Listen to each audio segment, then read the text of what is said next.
Well, good morning. I'm in the yard now in Conestoga, PA, and I will keep you updated of things as the day goes, as I have thoughts or interesting, Coach Trucker calls them ass wagons. When somebody's acting like an ass, he likes to get it on his dash cam and show you. I might do that too. So we'll see how the day goes. Every day is a work in progress and a wonderful experiment. We're headed down 222 south, as you can see in the camera, at the Brownstown-Rossville exit. If you travel this road frequently, I'm sorry. It's pretty calm right now though, so I thought I'd say hello.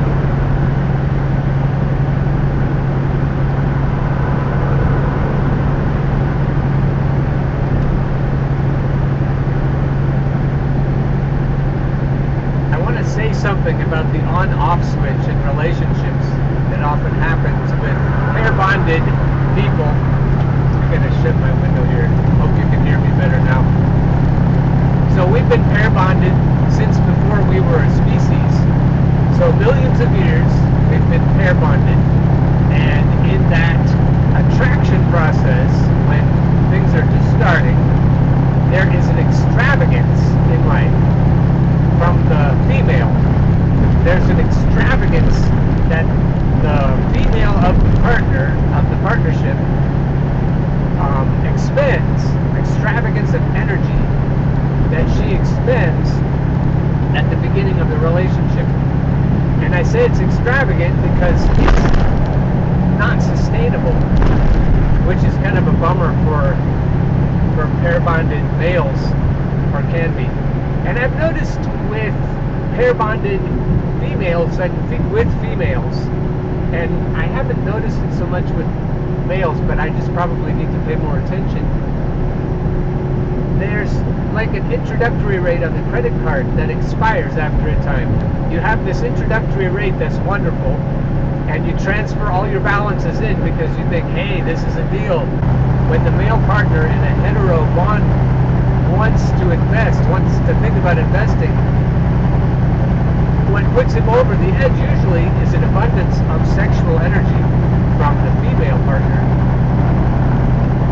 And so as he's deciding to become pair bonded with this mate, with this potential mate, what usually decides it is that extravagance of sexual energy that unfortunately isn't sustainable.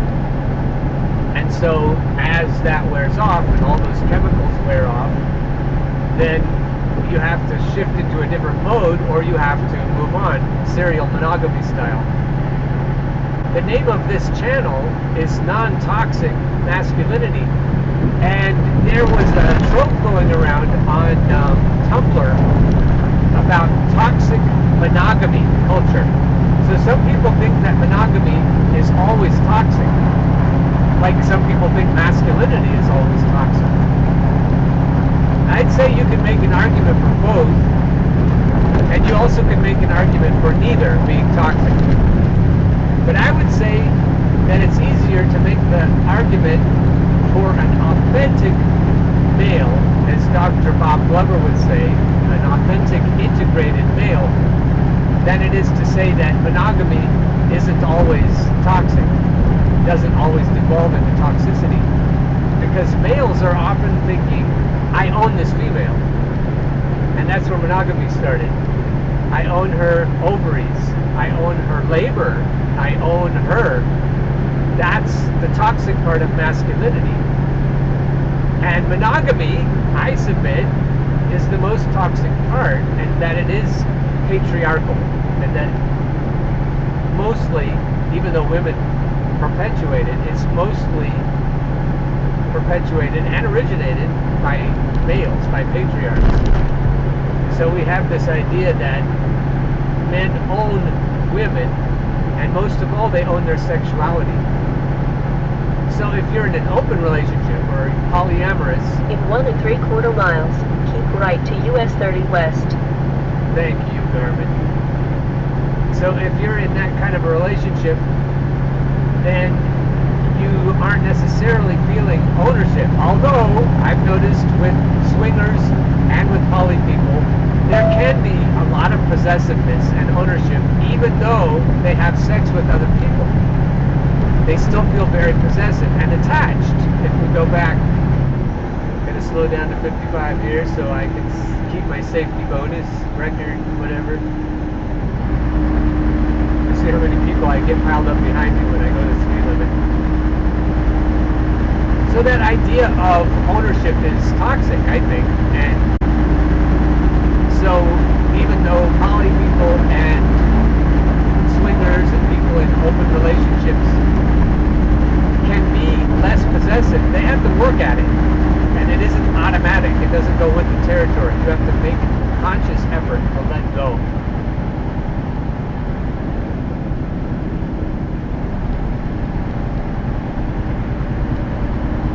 Now going back to that extravagance of sexual energy that the female partner in a pair bond can often exhibit. Be in the right lane.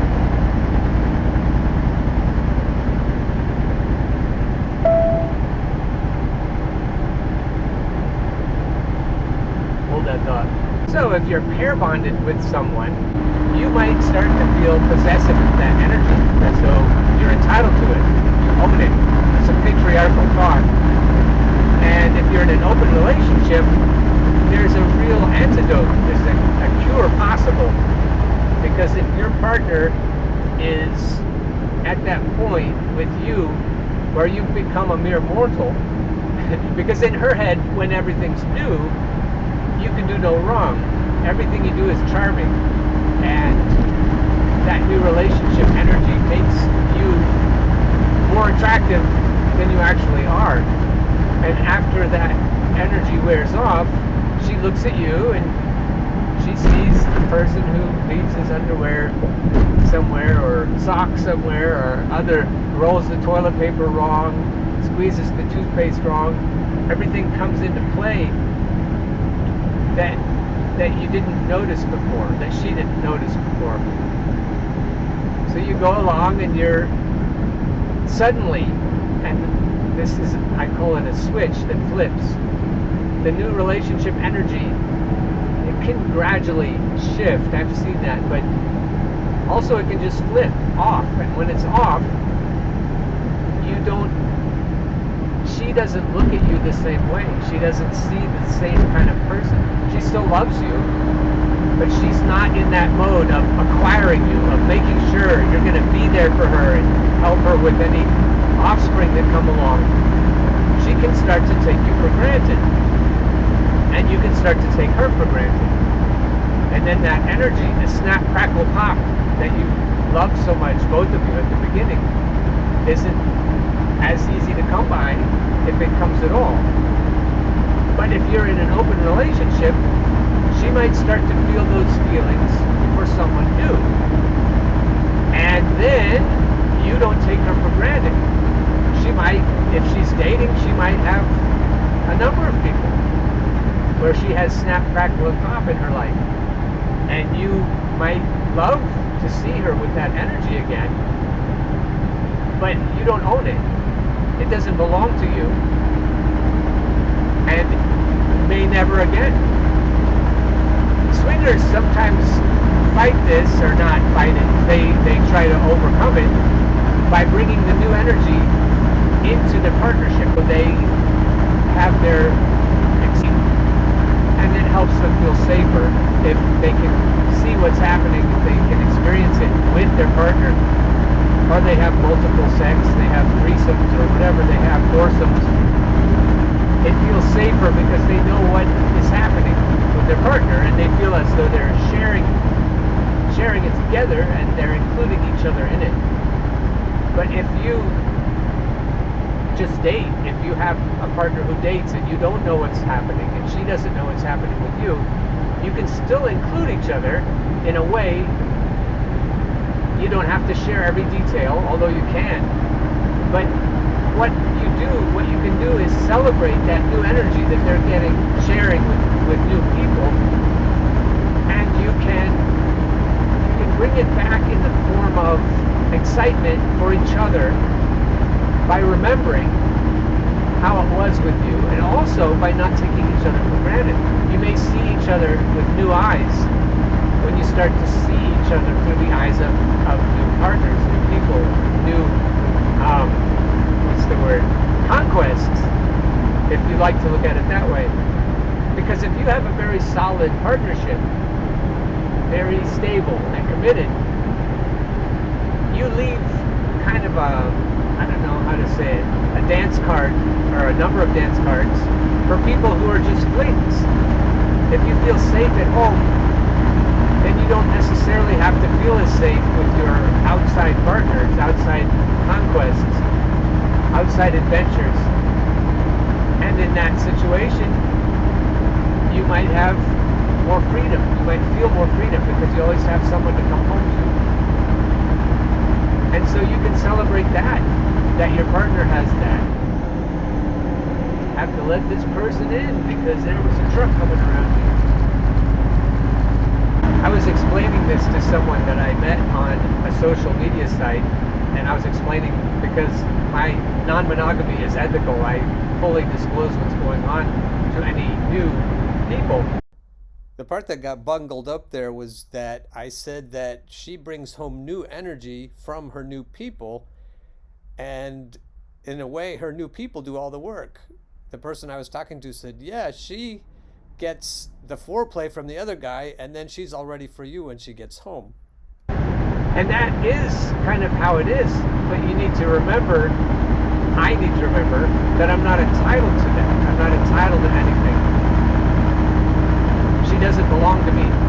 Her energy is freely given, or it's not consent. It isn't, it's coerced.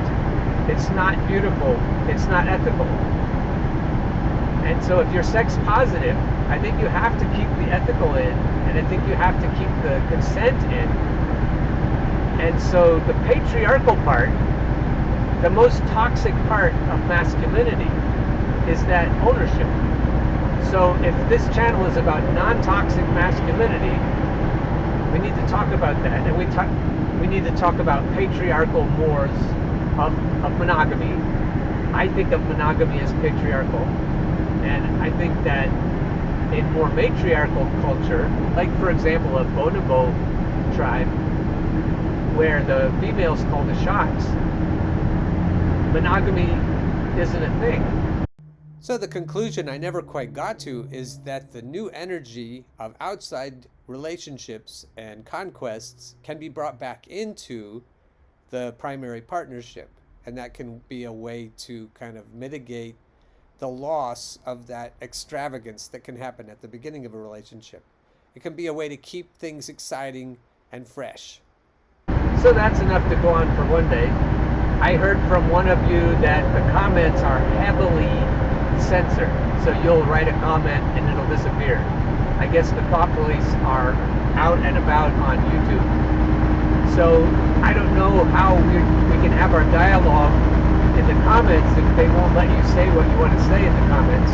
If that happens to you, I will put my Facebook information. You can add me on Facebook, and you can send me or even if you don't add me, you can send me a message and I'll check. I check my spam folder on Facebook. So send me a message on Facebook. I'll put my contact information below, and then you can tell me what you said, and then I'll address it, or what you tried to say, and then I'll address it in a show coming up. Because I promised that this show would be interactive. So I'm really interested in what you think about my ideas of non-toxic masculinity, and if monogamy is patriarchal, and if it is inherently possessive and jealous, and in that way, toxic. If you disagree or agree, I'd love to hear what you have to say. Also, if you have questions about anything, about driving a truck, or stock market, or politics, or religion, or anything, absolutely anything, just say so. And I'll always relate it back somehow to the theme of the channel. Just like in my classes, I would always relate whatever the students wanted to talk about. Somehow we'd relate it back to popular music, or love songs, or sex positivity, slut shaming whatever the central themes were, we somehow figure out how to get everything to either grow out of those roots or come back in at the branch level higher up. I can't remember the YouTube handle of the person who said it, but he left or she left a very kind comment on Howl Underground, the same episode 2, and said very kind things, and I appreciate that. I needed to hear those things when you said them. I still don't know what's going on at Millersville. I still don't know if I'm going to be a teacher ever again. So the things you said were very kind. A shout out to both Jareds. I appreciate your comments. In 1.25 miles, take the exit on the right to Pennsylvania 441, then keep left. Obviously, I'm not looking at any notes or reading anything, so I won't always remember who said what. But then you can make another comment, and eventually I'll say your name on the show, or I'll make sure that whatever you've asked me to address, I will address. I really do think this format has possibilities and the overall discussion topic, so I'm looking forward to what may unfold. So from here on in, I'm not going to talk much, and so if all the relationship stuff is what you wanted, that's over. So I'll see you next time. For the rest of us, we'll just enjoy the scenery.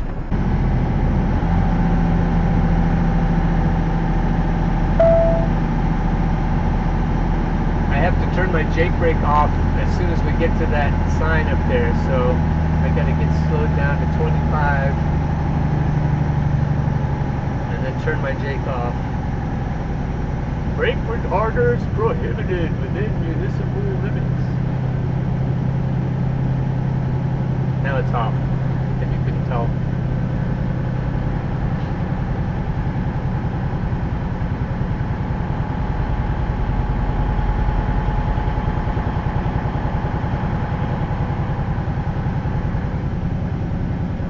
It's easier to grind the gears when you have a heavy load, but if you forget to turn your Jake brake off, you have no hope at all of meshing. Instead, you mash. It's not a beautiful thing. Clutch trucker always says, it's a beautiful thing, baby. He drives a Freightliner Coronado. This is a Freightliner Cascadia. And they're pretty similar. They probably shift a lot the same.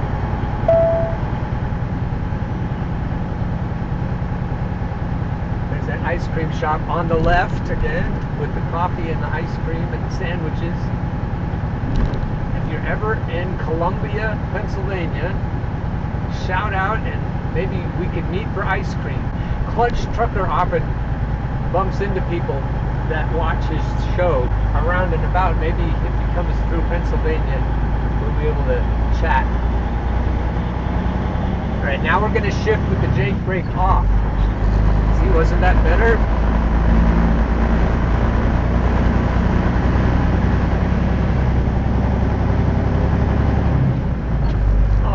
Smooth like butter.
can barely see the windmills in the fog up there on the hill, on Turkey Hill.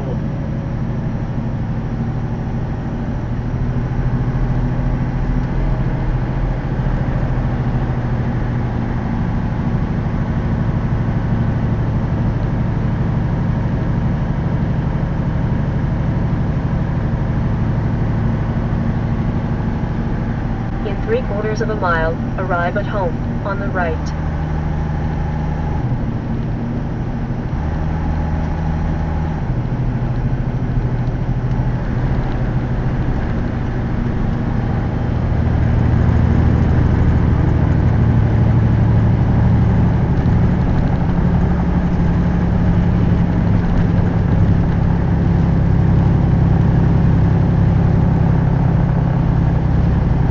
Four-ways on.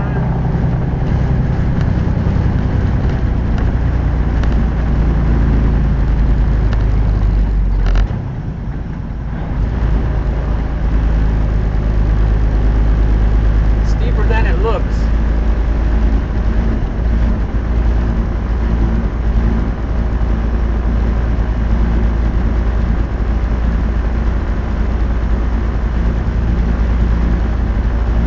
In 1/4 mile, arrive at home, on the right.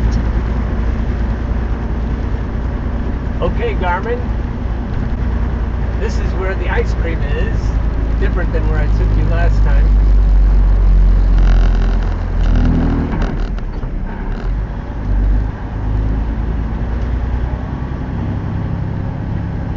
So, I guess I'll leave you here. This is where I'm leaving the trailer, so I'll leave you here too. Hope you have a great day, and I'll catch you on the flip side.